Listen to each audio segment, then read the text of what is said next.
अगर किसी की वाइफ नहीं है तो उस बंदे की क्या गलती? कोई ढंग का आदमी चाहेगा कि मेरी वाइफ ना रहे, मेरी वाइफ ना हो? कोई ढंग की औरत चाहेगी कि मेरा हस्बैंड ना रहे या मेरा हस्बैंड ना हो? तो मुझे तो ये समझ आता है कि हमें इन चीज़ों से निकलना चाहिए। अगर किसी का हस्बैंड ख़त्म हो गया है या किसी की वाइफ ख़त्म हो गई है, चाहे उसने कितना भी एफर्ट किया हो, वाइफ ने हस्बैंड के लिए, हस्बैंड ने वाइफ के लिए, लेकिन हम उसको इस चीज़ से हटा देते हैं कि ये हमारे शगुन के कामों में क्यों पार्टिसिपेट करे, ये हमारे त्योहारों में क्यों पार्टिसिपेट करे, ये हमारे अच्छे कामों में, अच्छे फंक्शंस में क्यों पार्टिसिपेट करे, क्यों?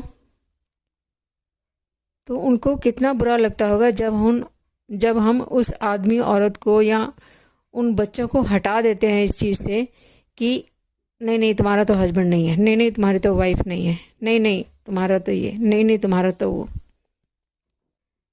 या इवन किसी औरत को मासिक धर्म है तो हम हटा देते हैं। एक तो हटाते हैं, दूसरा बड़े गंदे से उसको बोलते हैं ताकि चाहे उसको कितना भी बुरा लगे।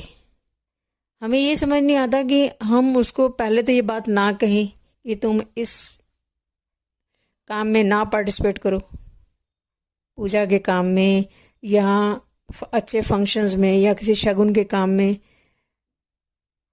तो हम ये नहीं सोचते कि उसको या तो ना कहें या फिर तरीके से कहें, लेकिन हम क्या करते हैं, बड़े गंदे से बोलते हैं। वो बेचारे की आत्मा छलनी हो जाती है या उसका दिल बिल्कुल बहुत बुरे तरीके से हर्ट हो जाता है, बहुत बुरे तरीके से उसका दिल दुखी हो जाता है। तो मुझे लगता है हमें इन चीज़ों से निकलना चाहिए। पर चलो, अगर हमने किसी को रोकना भी है तो तरीके से रोकें। तो पहले तो ना ही रोकें, ये सबसे अच्छा है। और अगर रोकना भी है तो तरीके से रोकें।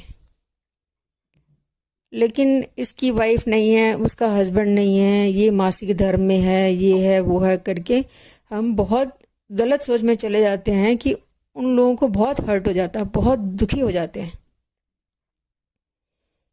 कि मेरा तो हस्बैंड नहीं है, आज मुझे कोई बधाई नहीं देगा, मेरी तो वाइफ नहीं है, आज मुझे कोई बधाई नहीं देगा या देगी। तो मुझे लगता है इन चीज़ों से हमें निकलना चाहिए। हम सबसे पहले इंसान हैं।